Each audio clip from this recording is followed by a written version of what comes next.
Halo, assalamualaikum. Terima kasih sudah bergabung. Kita tunggu sebentar ya, tunggu yang lainnya. 1 menit lagi, insya Allah.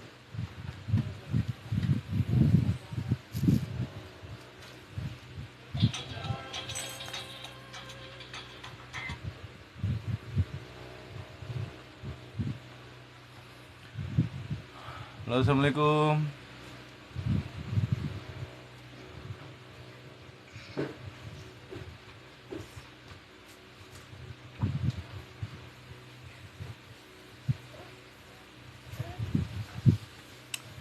Oke, kita mulai ya. Assalamualaikum warahmatullahi wabarakatuh.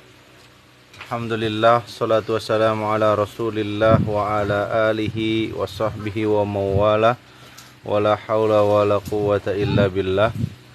Segala puji bagi Allah yang masih mengizinkan kita untuk silaturahim, tafaqquh fiddin. Semoga dengan kita tafaqquh fiddin ini Allah angkat derajat kita sebagaimana firman-Nya, yarfa'illahu alladhina amanu minkum walladhina utul ilma darajat. Dan semoga Allah juga permudah kita menuju surganya Allah sebagaimana janji Rasulullah, man salaka tariqan yaltamisu fihi ilman sahalallahu lahu bihi tariqan ilal jannah. Barang siapa yang mempermudah langkahnya menuju ilmu, maka Allah akan mempermudah jalannya menuju surga. Dan semoga dengan hadiran kita di majelis taklim ini, Allah Subhanahu wa taala jadikan keberkahan dalam hidup kita sebagaimana janji Rasulullah, man yuridillahu bihi khair yufaqihuhu fiddin. Barang siapa yang Allah kehendaki baginya kebaikan, maka Allah akan fakihkan dia dalam urusan agama. Baik, sampai kita ke pertemuan terakhir di Tarhib Ramadan. Ini adalah hari ketiga kita bahas tentang Tarhib Ramadan. Yang pertama, jadi ada tema Ramadan, tema Tarhib Ramadan yang ketiga ini adalah 8 amalan unggulan yang dilakukan di bulan Ramadan. Ya, kita bahas yang pertama. Yang pertama adalah Qiyamul Lail atau disebut biasa Qiyamul Ramadan atau biasa disebut salat tarawih. Ya, salat tarawih. Apa dalilnya? Man qama ramadhana imanan wa ihtisaban ghufira lahu ma taqaddama min dzambi. Barang siapa yang melaksanakan qiyamul Ramadan dengan iman dan ihtisab, berharap pahala dari Allah Subhanahu wa taala, maka Allah akan hapuskan, Allah akan ampunkan dosa-dosanya yang telah lalu. Yang kedua, ibadah yang dilakukan di bulan Ramadan, amaliyahnya adalah sedekah. Nah, ini adalah amal yang berkaitan dengan harta.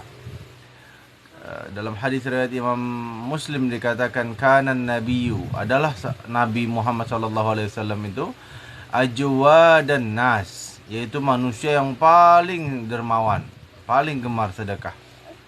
Wa ajwadu ma yakunu fi Ramadan, dan kedermawanannya itu lebih berlipat ganda ketika masuk bulan Ramadan. Hina yalqahu Jibril, lalu hina yalqahu Jibril, tatkala Jibril menemui beliau, ya. Wa kana Jibril alaihi salam yalqahu fi kulli lailatin min Ramadan fayudarisuhul Qur'an. Fala Rasulullah sallallahu alaihi wasallam ajwadu bil Jibril min rihil mursalah. Jibril menemui beliau setiap malamnya di bulan Ramadan mengajarkan Al-Quran kala itu, dan Rasulullah Muhammad SAW adalah yang paling semangat dalam melakukan kebaikan bagaikan angin yang bertiup. Jadi Nabi Muhammad SAW itu ketika bulan Ramadan saking dermawannya beliau sampai seperti angin yang bertiup. Yang ketiga, amal ibadah yang dilakukan di bulan Ramadan yaitu adalah tilawah Al-Quran. Sebagaimana hadis riwayat Imam Bukhari dikatakan kana ya'ridu 'ala Nabi sallallahu alaihi wasallam Al-Quran kullu 'amin marrah. Nabi Muhammad sallallahu alaihi wasallam setiap setahun sekali khatam Al-Quran di depan Jibril. Ya. fa'arada alaihi marratani fil amil ladzi qubida wa kana ya'takifa kulla amin asharan fa'takafa ishrina fil amil ladzi qubida fihi. Nah, ketika di tahun beliau akan meninggal, beliau hatamkan depan malaikat Jibril 2 kali hatam. Nabi Muhammad SAW biasa beriktikaf setiap tahunnya selama 10 hari. Namun di tahun beliau akan meninggal, beliau iktikaf selama 20 hari. Jadi amal ibadah yang kita lakukan di bulan Ramadan, yang pertama sunahkan Nabi adalah qiyamul lail. Terserah mau berapa rakaat. Kalau mengikuti yang Muhammadiyah 11 rakaat. Kalau mengikuti yang NU 23 rakaat. Lebih dari itu boleh nggak? Boleh, terserah. Mau 3.000 rakaat terserah. Ya, nggak ada batasan, nggak ada nggak ada larangan dalam hal ini. Karena ini termasuk diantara sholat qiyamul lail, nggak ada batasan. Tapi tutupnya tetap sama, 1 rakaat. Lalu yang kedua sedekah. Sedekah kayak gimana aja terserah. Ya, yang jelas di bulan Ramadan sedekah itu luar biasa. Ya, amal ibadahnya. Makanya Nabi Muhammad SAW mensunnahkan sedekah di bulan Ramadan dengan keteladanan. Nggak ngomong doang, langsung Nabi Muhammad praktek. Ya. Lalu yang ketiga tadi apa? Tilawah Al-Quran. Ya, kalau Al-Quran di hari-hari biasa kita nggak begitu punya semangat untuk baca karena sendirian mungkin dan seterusnya. Tapi ketika di bulan Ramadan kita banyak teman yang sama-sama baca Quran, maka kita bisa menghatamkan Al-Quran dalam waktu 1 bulan. Gimana caranya? 1 hari baca 1 juz, ya, 1 juz. Kalau ada kelebihan waktu bisa 2 juz sampai 5 juz sampai 10 juz kalau ada kelebihan waktu. Khawatir kalau di akhir Ramadan kita nauzubillah min dzalik sakit atau berhalangan, ya. Lalu bagaimana tilawahnya? Mau sendiri-sendiri boleh, mau barengan orang lain boleh, bebas, ya. Lalu yang keempat, amal ibadah yang dilakukan di bulan Ramadan adalah i'tikaf. An Abdillah ibni Umar radhiyallahu anhu maqala kana Rasulullah Muhammad sallallahu alaihi wasallam ya'takiful asharal awahir min Ramadan. Adalah Nabi Muhammad sallallahu alaihi wasallam itu beriktikaf di 10 hari terakhir di bulan Ramadan. Wala tubashiruhunna wa antum akifuna fil masajid, dalam surah Al-Baqarah ayat 187. Tapi janganlah kamu campuri mereka ketika kamu beriktikaf di dalam masjid. Jadi orang yang melakukan iktikaf di bulan Ramadan itu adalah orang yang mengikuti sunnah Nabi Muhammad SAW. Berapa lama iktikafnya terserah. 1 hari boleh, 10 hari lebih bagus, 20 hari lebih bagus, 1 bulan iktikaf terus boleh, nggak ada masalah, ya, nggak ada masalah, maafi muskilah. Selam. Iktikafnya itu batalnya kapan? Batalnya ketika kita keluar dari masjid untuk sesuatu yang tidak ada keperluannya, nggak ada hajatnya. Berapa batas minimal orang iktikaf itu disebut iktikaf? Ada yang ulama yang bilang minimal 1 malam, 1 hari. Ada yang bilang dalam waktu yang lama dalam 1 hari. Ada yang bilang bahkan kita masuk masjid, seandainya itu diniatkan iktikaf, ya udah iktikaf itu namanya. Makanya nanti di bulan Ramadan setiap kita masuk masjid kita niatkan iktikaf. Ya, mau kita sholat biasa, mau sholat Jumat, mau hadir majelis taklim, niatin iktikaf. Karena iktikaf di bulan Ramadan itu luar biasa pahalanya. Lalu apalagi umrah Ramadan. Nah, jadi di bulan Ramadan di antara amal ibadah yang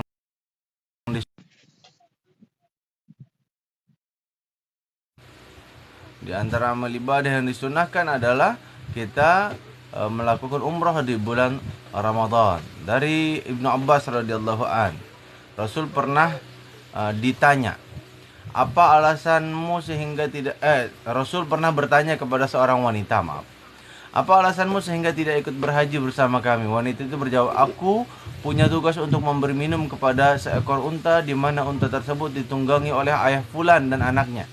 Maksudnya untuk suami dan anaknya. Ia meninggalkan unta tadi tanpa diberi minum, lantas kamilah yang bertugas membawakan air pada unta tersebut. Lalu Rasulullah Muhammad SAW bersabda, "Faiza kana Ramadan i'tamiri fihi fa inna umratan fi Ramadan hajjatun." Jika Ramadan tiba, berumrahlah kamu, karena pada saat umrah di bulan Ramadan itu senilai dengan pahala ibadah haji. Masya Allah. Lalu yang keenam, apa amal ibadah yang bisa kita lakukan di bulan Ramadan? Nah, ini yang luar biasa, jadi keistimewaan, kekhasan setiap tahun. Apa itu? Yaitu memberi makan orang yang berbuka puasa. Ini udah jadi adat nih di Indonesia. Apa adatnya? Adatnya adalah bahwa ketika kita masuk bulan Ramadan, kita kumpulin uang bareng teman-teman, kita beli air mineral, kita beli gorengan, kita beli kurma, kita bungkus dalam satu paket, misalnya plastik setengah kiloan. Nah, lalu kita bagi-bagiin tuh, misalnya jam 6 kurang seperempat, atau jam 6, atau pas azan maghrib. Buat orang yang di jalan, khawatir mereka nggak sempat untuk buka puasa dengan membeli makanan-makanan, ya udah kita sediain.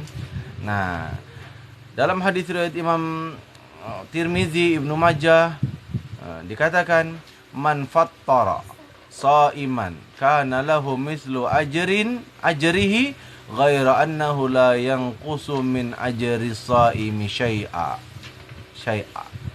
Barang siapa yang memberi makan orang yang berpuasa, maka baginya pahala orang yang berpuasa tersebut, tanpa mengurangi pahala orang berpuasa itu sedikit juga. Jadi orang yang puasa, kita yang dapat pahalanya, tapi dia tidak berkurang keutamaan, tidak berkurang pahala puasanya. Masya Allah. Itu kita puasa sekali, lalu kita puasa sekali dapat pahala berkali-kali. Padahal murah. Berapa ribu sih air mineral, gorengan berapa, korma, nggak nyampe 5.000 kayaknya. Dapat kita pahala orang tanpa mengurangi pahala dia. Masya Allah, ini amalan yang sangat luar biasa. Lalu disunahkan ketika kita mendapatkan buka puasa dari orang, disunahkan untuk membaca doa. Nah, ini yang jarang orang tahu. Kita mau main terima-terima aja ya. Disunahkan, nggak wajib, tapi disunahkan membaca doa sebagaimana yang diajarkan oleh Rasulullah Muhammad SAW. Apa doanya? Jadi kalau kita nih nerima dari, misalnya kita pas jalan di mobil, nerima dari orang bantuan misalnya air, gorengan buat buka puasa, kita doain, Allahumma at'im man ata'ani man at'amani. Ya Allah, berikanlah makan kepada mereka yang memberi saya makan. Wa aski man asqani, dan berilah minum kepada mereka yang memberi saya minum. Masya Allah, luar biasa.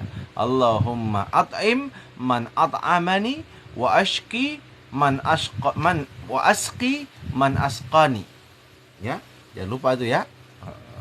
Lalu yang ketujuh, di antara sunnah dalam berpuasa yang dijadikan amal soleh, itu adalah mengakhirkan sahur. Jadi sahurnya diakhirkan. Jangan di awal malam atau di pertengahan malam, tapi di akhir malam, menjelang subuh. Ya. Jam 3:30, jam 4. Ya, menjelang subuh. Jadi selesainya kalau bisa beberapa saat sebelum subuh. Ya, beberapa saat sebelum subuh. Jadi misalnya subuhnya jam berapa? Kalau di Indonesia sekarang subuh itu 4.39. Ya, paling enggak kita sahurnya sampai 4.30. Ya, sahurnya sampai 4.30. Lalu bagaimana tuh kalau misalnya kita udah 4.30 tapi masih ada makanan di piring kita sementara belum azan. Nah, justru itu di budaya orang Indonesia itu ada yang namanya kire. ada yang namanya imsak. Walaupun imsak sebenarnya azan subuh itu sendiri, cuma di Indonesia ada budaya namanya imsak. Artinya apa? Kita nahan diri beberapa menit sebelum azan. Tapi masih boleh kita untuk hanya angka kehati-hatian. Jangan sampai tiba-tiba pas azan gak gerabak gerubuk gitu. Apalagi makannya yang ribet-ribet, misalnya makan yang kepala ikan kakap atau apa, itu kan.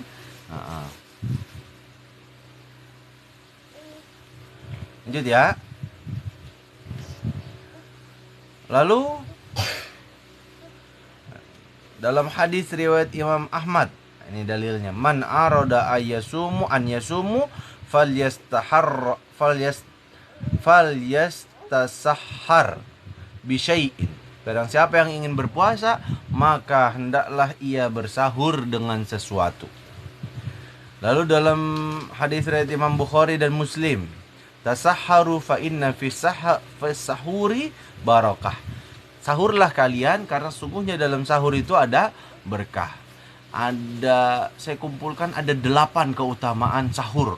Luar biasa. Insya Allah kita bahas nanti pas Ramadan ya, mudah-mudahan. Lalu yang ke-8, menyegerakan berbuka dan berdoa. Ya. La yazalun nas bi khairin ma'ajjalul fitra. Manusia akan selalu berada dalam kebaikan selama mereka menyegerakan berbuka. Ya, ini diantara kasih sayangnya Allah Subhanahu wa ta'ala. Tujuan puasa itu bukan buat nyiksa kita, tapi untuk mendidik kita. Jadi kalau udah waktunya buka, disunahkan segera berbuka, jangan ditunggu lama-lama lagi.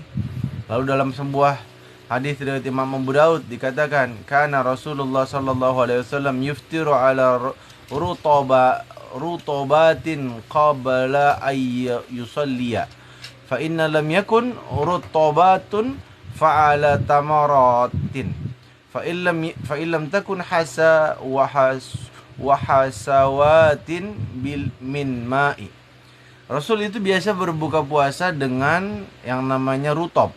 Rutop itu kurma basah sebelum beliau menunaikan sholat.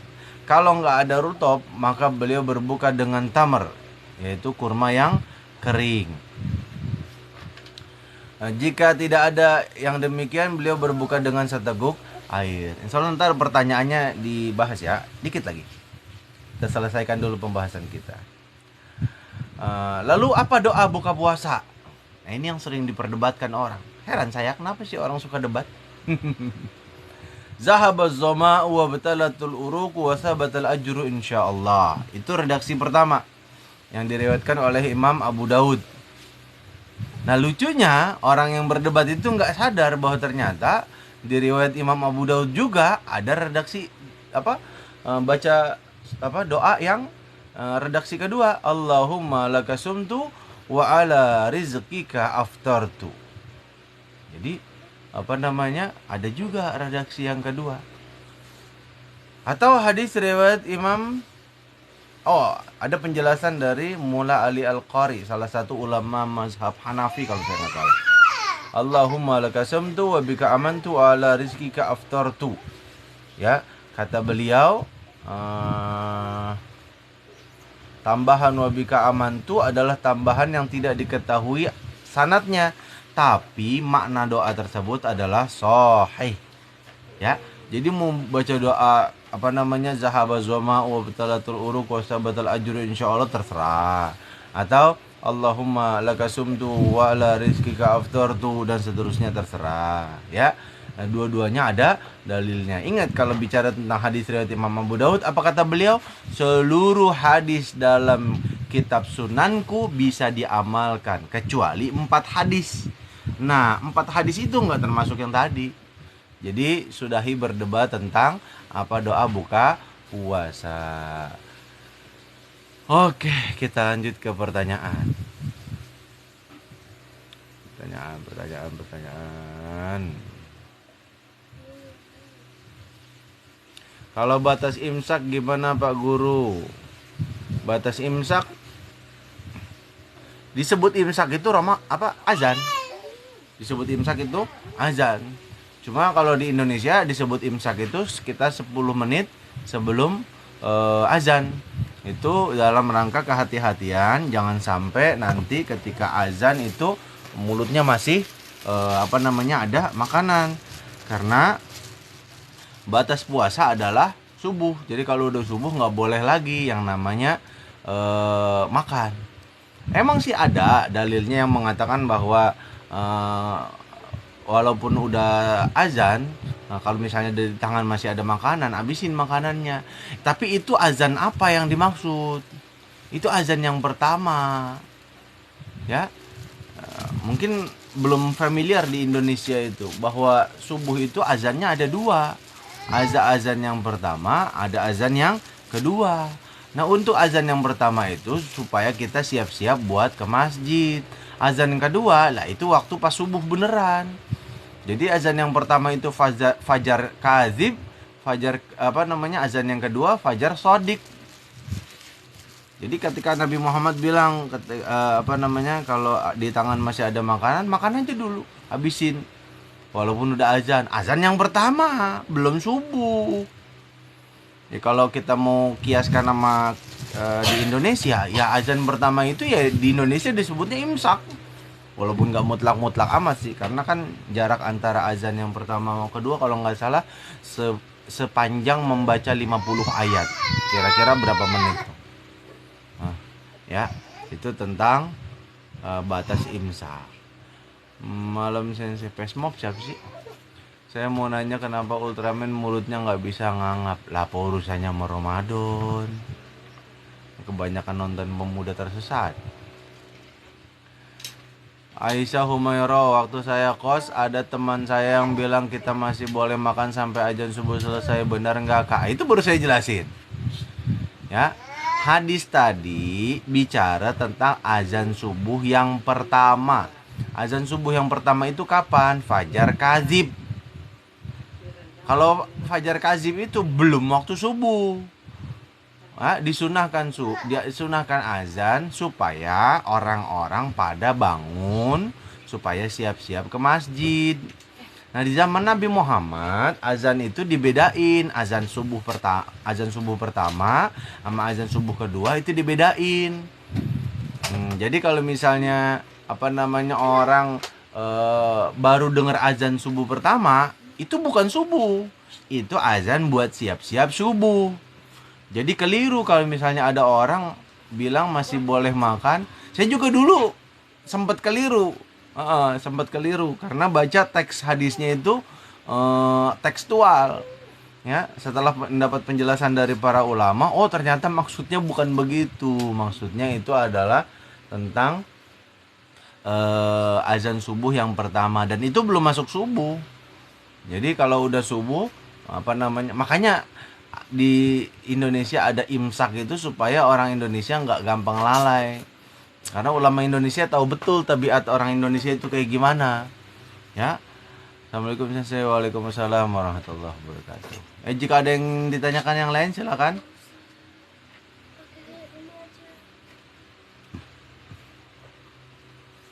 Silakan jika ada yang ditanyakan lagi yang lain.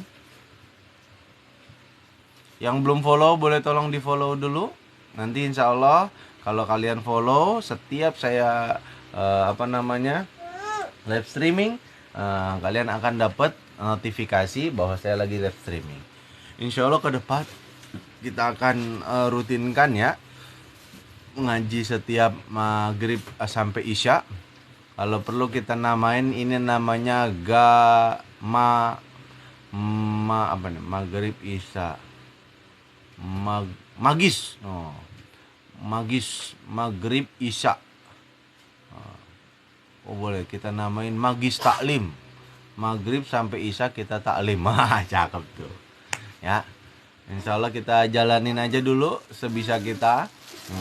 Ntar untuk tema apa yang dibahas silakan di request aja. Ya, itu. Kalau nggak ada pertanyaan kita cukupkan sampai di sini. Cukup?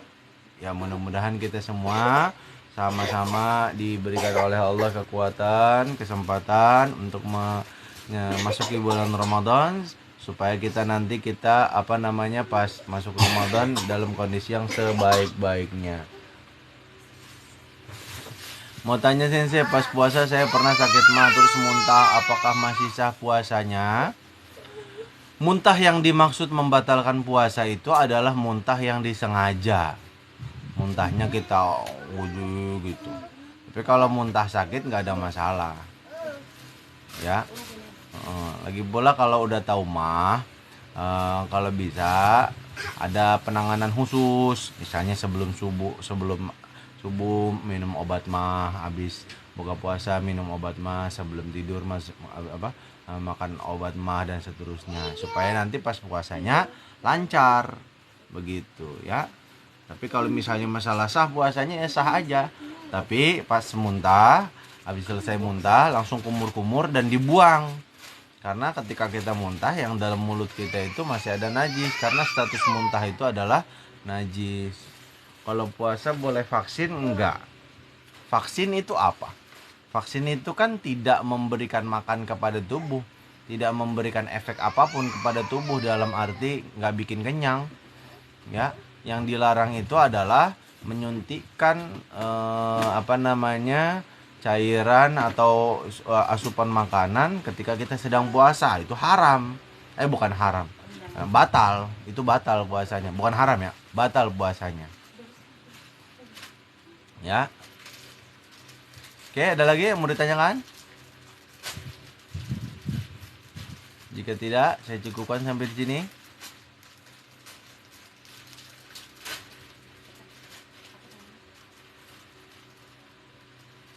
Oke, cukup ya. Jangan lupa nanti setiap habis maghrib. Tapi kalau bulan Ramadan habis maghrib ribet makan ya. Ntar kita cari waktu lain lah ya.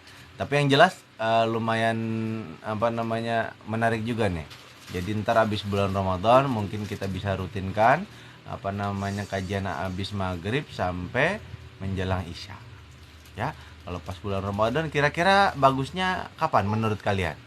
Habis sholat subuh, waktu duha, sebelum zuhur, habis zuhur, atau habis asar, apa sebelum Ramadan? Apa sebelum buka puasa?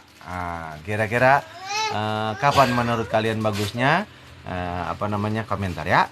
Itu aja dari saya. Terima kasih. Assalamualaikum warahmatullahi wabarakatuh.